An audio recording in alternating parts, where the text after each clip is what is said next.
All right, good morning and welcome to the Bipolar Sunrise. I'm your host, Garrett Nichols. I'm Ryan Sullivan.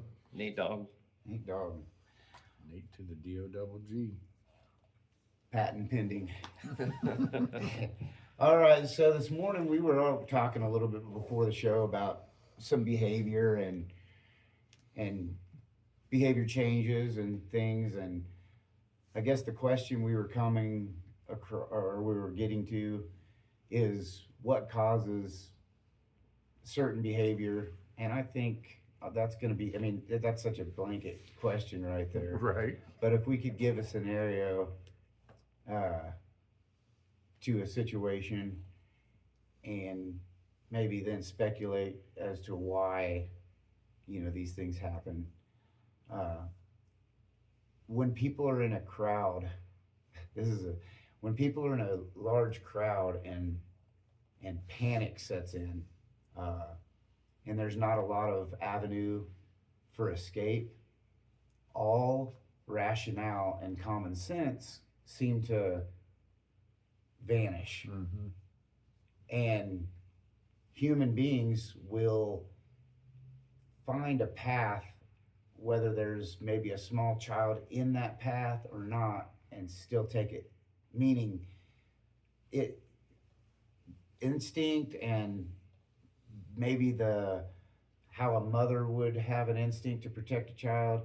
When there's a group panic in human beings, cattle, you see the same type of behavior. People look, in my experience, to the furthest person that's able to get away, that's the furthest away from the scene, and they belt toward them. They're just all bets are off, trampling, stomping. Also, that you see this type of behavior during Black Friday sales, where there's a lot of people mobbed up to an area to purchase a limited quantity. If there's only 3 televisions that are 80 inches for $100, and everybody wants that, kids don't matter, other people don't matter. People have been stomped to death, people have been stabbed and shot over a material thing, and this is completely out of character for people. It's like a mid 40s housewife with children that pulls some sort of a knife from her purse and physically attacks the other person, thinking that she's going to stop them from getting the item and still not go to jail for what she just done and be able to purchase it still. That thought's gone. She just wants that TV in her possession so that she can purchase it, not understanding. And this isn't, limited to 40-year-old housewives. This is there's no race, gender.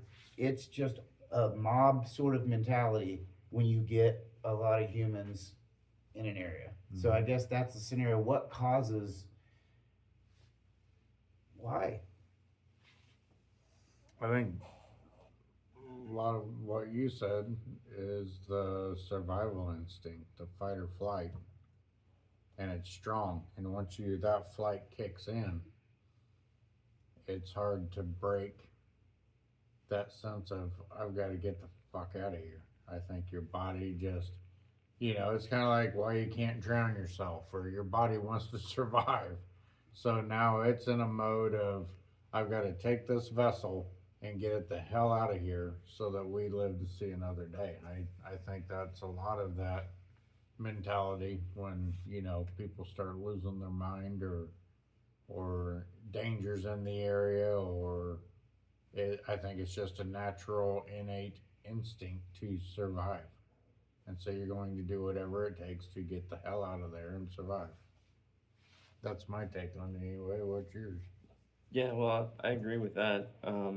And then I guess you could say the opposite side of it. Whenever you really want something, you have the fight or flight response, and like at the Black Friday sales, you lose all your higher functioning parts, and you just go to the base, and it's like that TV is going to be mine, and so you go to the fight aspect of it, and you just ignore everything else too. So I think it's depending on who you are, and yeah.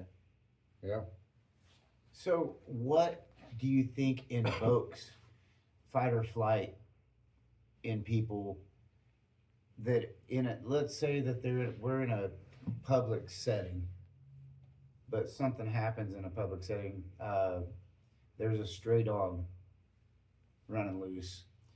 Well, I guess I'll let's pause that and let me explain when someone first starts to, if they've never fought before, or if they've never been in a fist fight, or if they've never trained some type of martial art, or have some sort of a background in even some sports, the response to being struck or multiple strikes, typically from my experience, I'm not an expert in fighting by any means. I just have some limited experience with martial arts and fighting, and people's initial response is to cover up their head and turn away. Well, if someone's an experienced striker, for example, and they're trying to strike you and you turn away from them, then they have free reign to open up on you without you being able to defend yourself. They're going to hit you in the kidneys and in your lower back and in your stomach and in the back of the head, or whatever they want, because you have no clue what's going on because you've turned and ran. And so that is a horrible response to never being in a fight. Your first action could get you take some severe damage. Right. So you can train that out of yourself, clearly, right? And that would be the smart decision to do. But that's an inherent trait that you possess, is your that fear response is to kind of to protect your neck from a wild animal. I'm assuming that because you're inheriting this is your reaction. Your response to a violent, something quickly coming at you, is to turn your body and absorb the impact, essentially, with your body, but from behind instead of in the front. Right. Which is an odd response. And for you guys listening, that also was my first response when someone started swinging at me and I'd never been into a fight, was to cover my face up and try to curl up. Didn't know what to do. You don't do that. Don't do that. Right, so that's your fight or flight happening. My mom has fainting goats, and you can go out there and clap real loud and startle them, and the whole pack goes. But what it should do is, if you had a group of 1,000 goats running around, a wolf pops up over the hills, roar, and then a couple goats faint, and the wolf eats them, and the rest of the pack survives. So I wonder if some of ours, because we are tribal folks, clearly, if some of our responses to being like, well, you'd have to become a warrior in your tribe to not have that response, because you'd have to get used to people either throwing rocks at you or presuming that there's still in the kind of not very deep civilization yet. We're still maybe cooking over fires and stuff like that.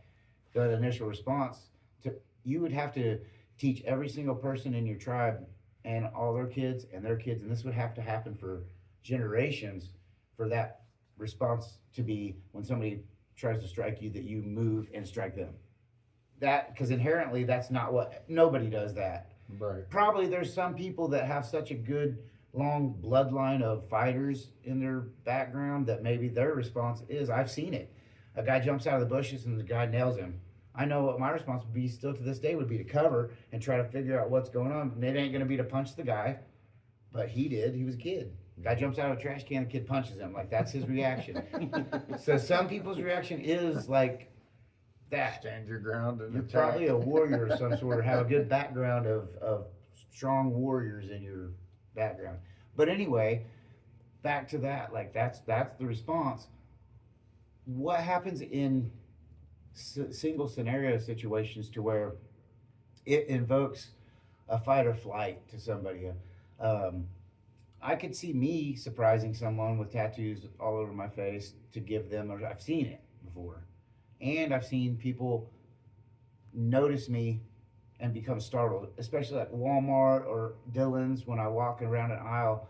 And my first reaction is also to jump and look at what's behind me, because I think there must be something startling to that person, because when they saw me, they went like this, or they were taken aback, and I'm like, whoa, who's behind me? There must be a big ass dude standing there with a grizzly bear hat on. No, they were looking at me, and I'm like, that felt weird. I'd rather not have that surprise response from people. It's also another strange thing that people, before, like, say they have no idea that I train, right? But they already think, because of the tattoos, I'm somebody that they should watch out for. That's weird to me too. Not everybody, obviously, and some people listening here go, I wouldn't think that. You probably would, Some people lie to themselves, like, I wouldn't be scared of Garrett when he's in the street, and they would be. People that have seen me but haven't seen me. It's strange, but people. I'll correlate this to when somebody sees a guy that maybe have a lot of tattoos, and then they find out he was also in prison. Ooh, I don't want to get in a fight with that guy. Right. Maybe he was in prison for 10 years and never got into an altercation ever. He just was in a. Does that make him now?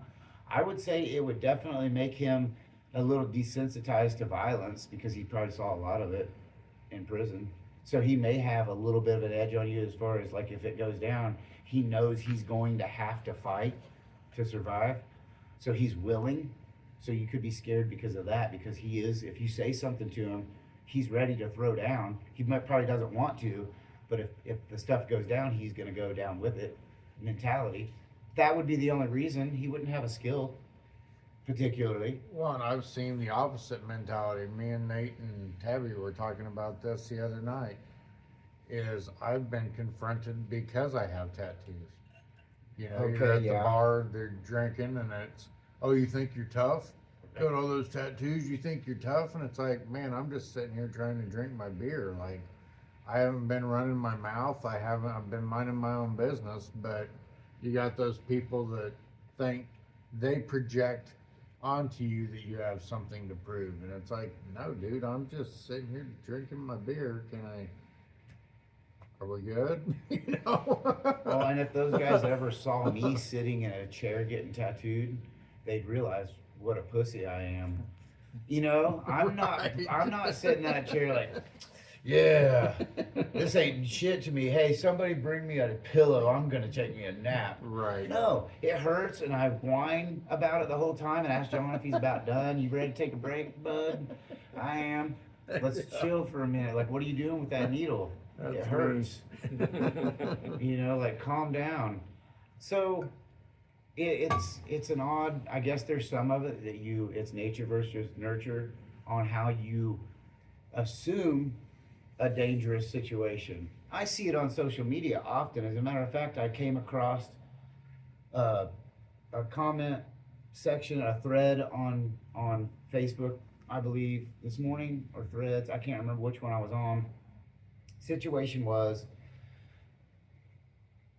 picture of a young woman, attractive enough. Guy says something that would be like, I know what he's talking about. He's like basically insinuating that he would fornicate with this gal, and used some symbols that would signify her race to say he would do it.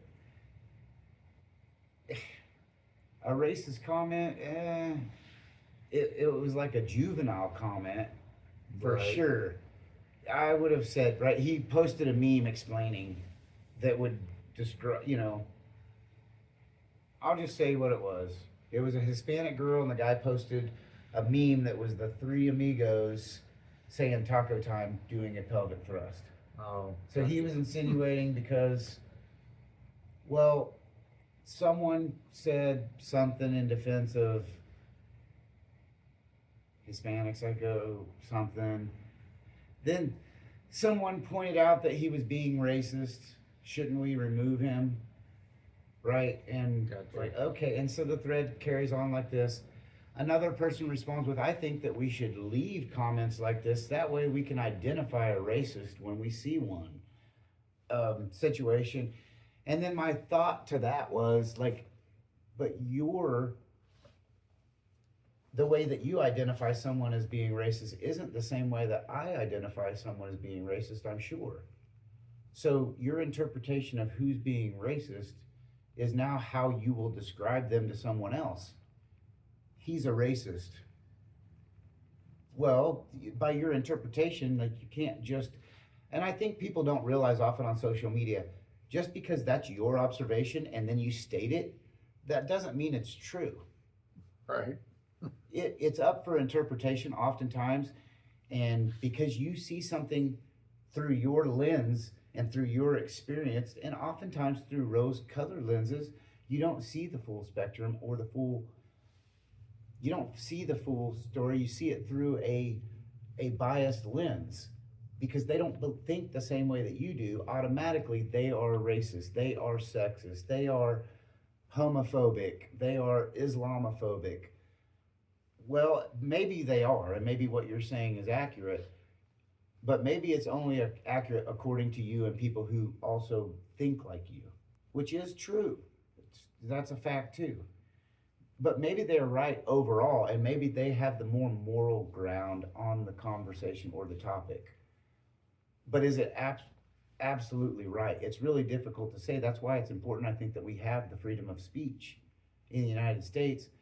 And if platforms decide to deplatform people on the way that they speech, that's not a great idea, but it's a private group on Facebook. It's not like, I don't know how I get these things. I don't follow pages, but they give me follow suggestions all the time. And so it'll have a post from that page, and then it'll give me a follow button on the side and said suggested for you. Right. I don't want to see it. And so typically I'll go over there, there's an X in the right hand corner or three dots, and you can not see posts or ads or whatever from this, and then, but that doesn't work. They still pop up. Even though I say I don't want to see them, Right. then I still will end up seeing them. But anyway, I don't engage in that type of behavior, especially in a group that I'm not a part of that I just happen to see.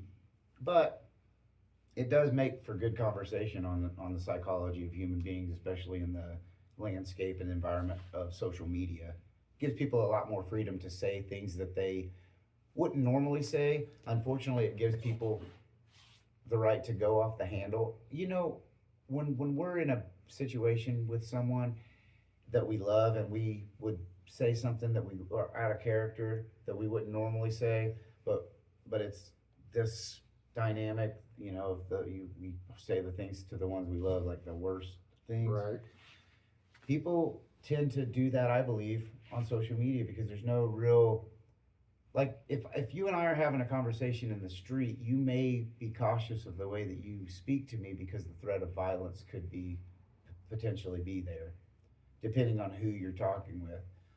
But through the internet, the threat of violence isn't really right there in your face, so you're not really thinking, maybe I should be careful with what I say. No, I'm just gonna fly off the handle and say what, you know, it's a 65-year-old, 102-pound woman telling this. There's a video of a guy hitting a woman. If I would have been there, he'd be laid out on his back. No, he wouldn't have. It would be physically impossible for you to lay him out on his back. But you're saying that you would do that for what reason? So that people understand how passionate you are about the subject of women being hit, when she hit the guy first in the video with a bat and he just backhanded her, you know, or whatever. But people voice their opinion, and then I believe that what they believe is, I voiced my opinion, I just stated the truth, I just stated a fact, but it was their opinion. But they're posting it as, because I said this, you should be agreeing with me. If you do not agree with me, it's not that you're trying to change my mind. You're wrong, and you need to apologize to me for being wrong and then saying it. Right. That's more often what I see. Yeah. So I think that probably, it has to once in a while carry over. If you're so used to talking to people loosely on the internet and wildly and making, say, racist comments or off-color comments and then you do that in public by mistake, like, oh, I forgot I wasn't typing this out on my phone. Right. I just said it. Here comes the gal from behind the counter of Burger King with a broomstick. She's getting ready to work me over because I called her a name. And she said, I've been called this name too many times. I am not getting called this today. It was her breaking point, Yeah. you know, and I'm sure it happens. People have breaking points and they get crazy. And yeah, I mean, there's a local business owner that seems to be going pretty wild on Facebook lately about his business and Right. and stuff. Yeah. He's had it. I don't know what the situation is, if he's tired of people's crap because he's working so hard to make this business successful and people are crapping on him or what, but Yeah. seems as he's reached the pinnacle of his embrace of the community. Is he's reached it. It's definitely an ebb and flow. So some of it is a little comical, admittedly, but the thing is, you're gonna have some people that don't care. You're gonna have some people that embrace that type of behavior, but I believe the majority of folks are like, I would just rather not be involved in the situation at all. Maybe it wasn't that good, maybe it was, but I don't want to find out because there could be. I'm afraid if a customer complains, there may be some. I don't want to be in a room eating a dinner that I've paid for in an environment where there could be an argument between the staff or between clientele and the Right. business owner because of something that was said on social media. But like I said, you're going to have bleed over from your social media into your real life, especially in this small community. Oh, without a doubt. Yeah. Which is fine. If anybody's watching, I could care less either way on the subject. I mean, I will say this. I don't want to see any other businesses fail in our community. When somebody has a business, especially with a name that's been common and popular with the community for such a long period of time, I would like for that name to carry on. And I hope the best for all the businesses in town that are struggling or doing good, that they're able to find a way, especially in the current environment we have with, you know, inflation and high taxes. Hopefully this all goes for the better. So I wish everyone the best on their business ventures, because it's tough in Emporia, especially for there's a lot of bars in town, there's a lot of restaurants, and if you're trying to go out on your own and do something that's a little bit different, best of luck to you, because it is very tough. I know, I'm a business owner myself in Emporia, and it's tough, you know, you've got to try to cater to everyone, and not everyone's going to be happy with what you do, and people will have a bad idea of what you're doing. There's folks in this town that since the day that they have been able to vote have been voting against having alcohol sales in the community, having alcohol sales near a school. We had the motel out here right off of Merchant Street and the interstate. They opened up a dance club, private dance club, strip club down in the lower level of that, and a bar, and it was within pretty close to the college, and so they put the smack down on that. So there's been prohibition in Lyon County in the past. Lyon County was a dry county. It wasn't until 15, 20 years ago before you could buy alcohol on Sunday in Emporia. Yeah. You'd have to go to another county if you wanted to buy, or another town. It wasn't Lyon County, it was the city of Emporia, because that's their voter base didn't want alcohol sales on Sunday, and so we didn't have it. It's weird. Yeah, I think people just get set in their ways, and then it's hard to get them out of it.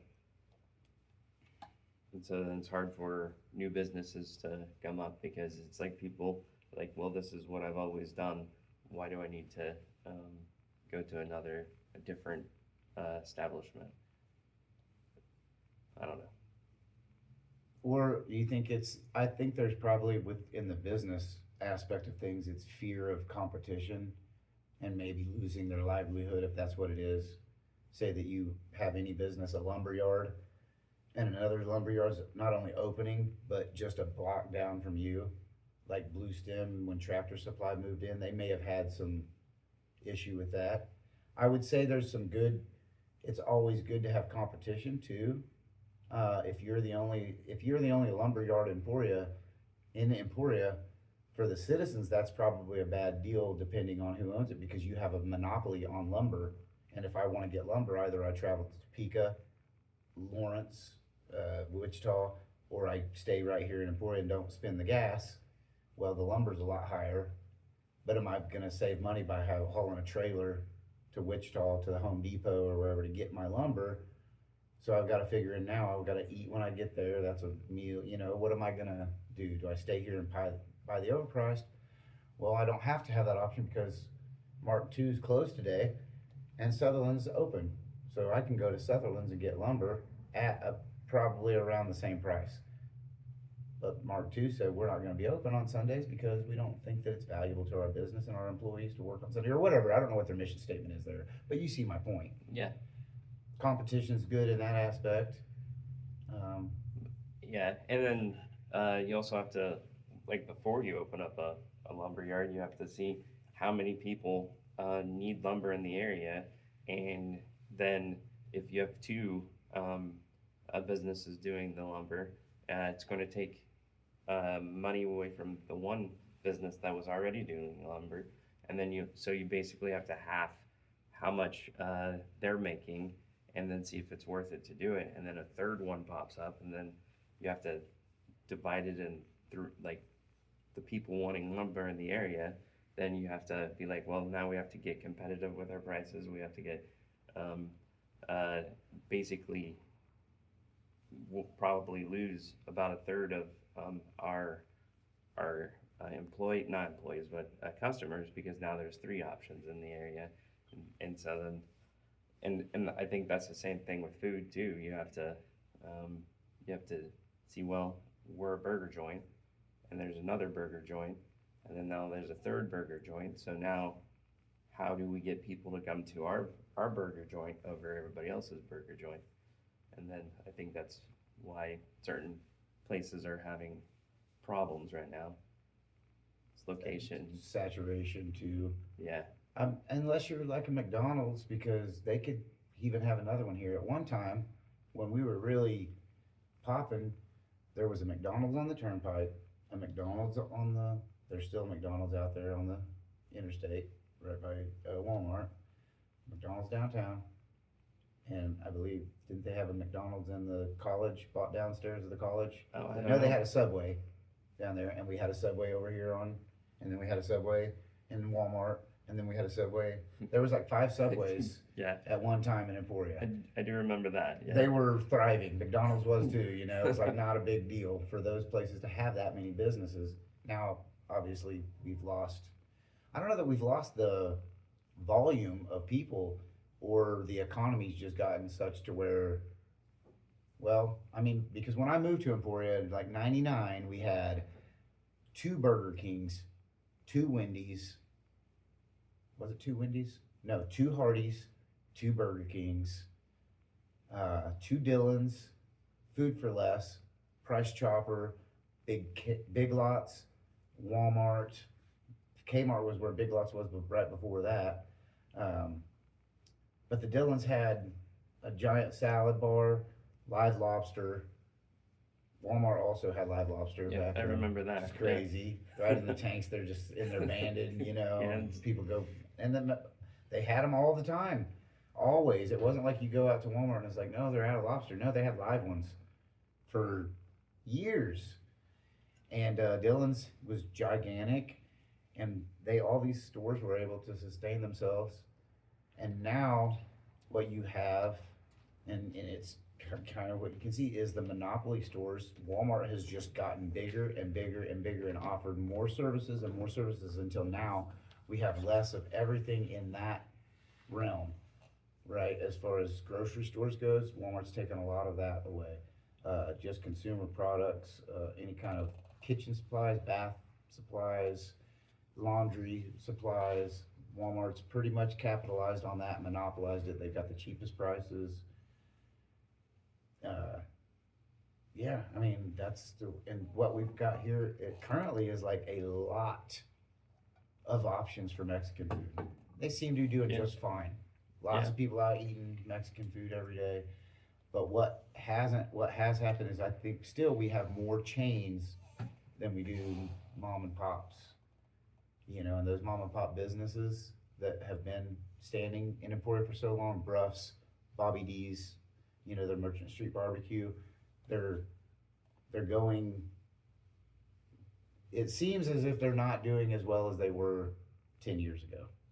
We'll just say that ownership has been exchanged through times. It's odd. It's not odd. That's just I guess what we do and how we do things. And the other thing too, like the social media people get on and bash a business, and people seem to jump on that. Even if people haven't even been to this business in years, and they'll lie and say, "Oh man, the service there was horrible when I went." You've never even been to the place, and that's what you have to take into consideration. There's people that just make up stories. Maybe their service wasn't bad there, but Rochelle said it was bad, and I like Rochelle, so I'm going to go ahead and say it was bad too. Because you told my friend you haven't even talked to Rochelle in 3 years. She don't like you, but you're taking her side on this post, so you can get a little virtue out of it. That's what it is. It's like, oh, did you hear what I said on the? Did you hear what I said bad about give him a bad review? Oh, I'll never go to that place. You never went to that place. Who cares? You're just mouthing. Yeah.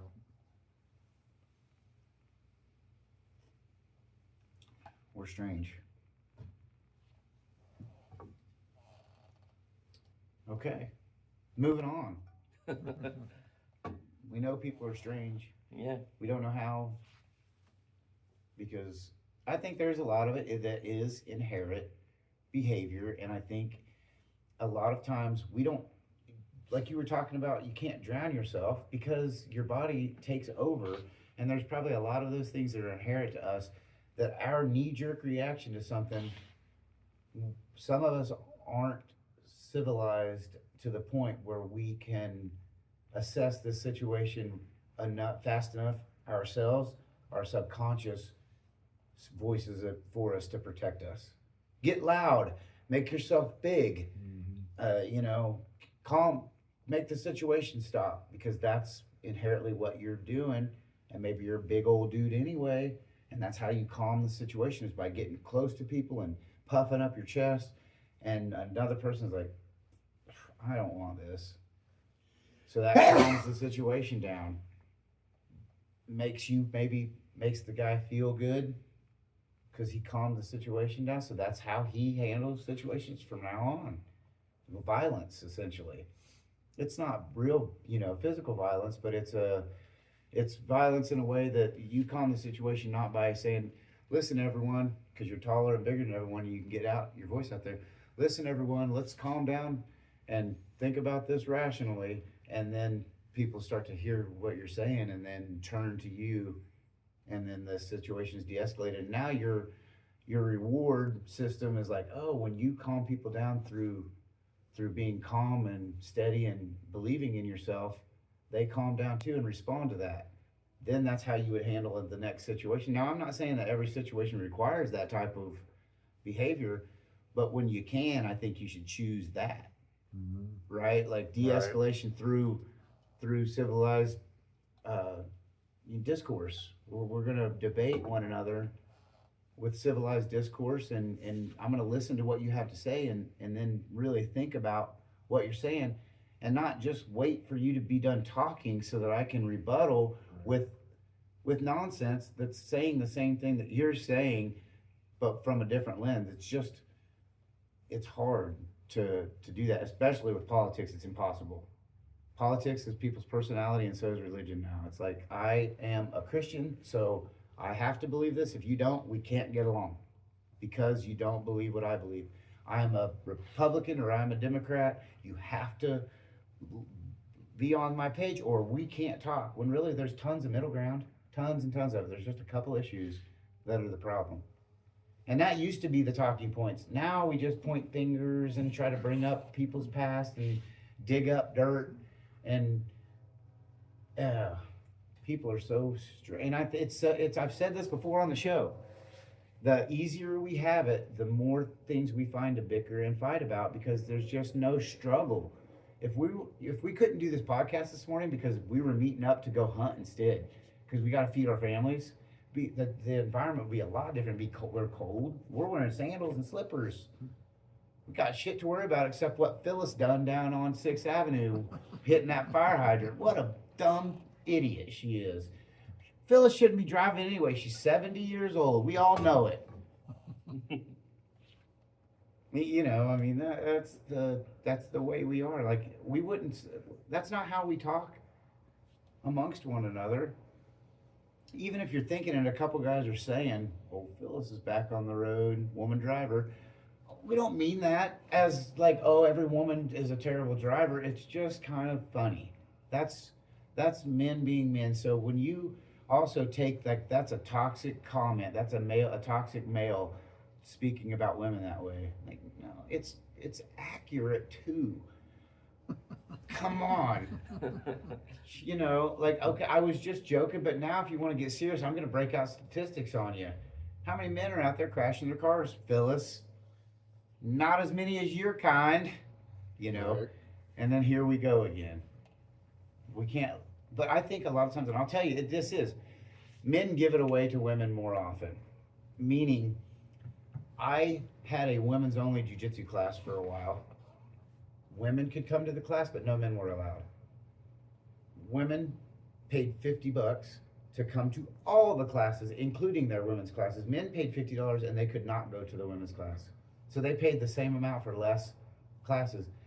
Not a single dude that was all dudes in my class came to me and said, man, this is bullcrap. How come we don't get to do this?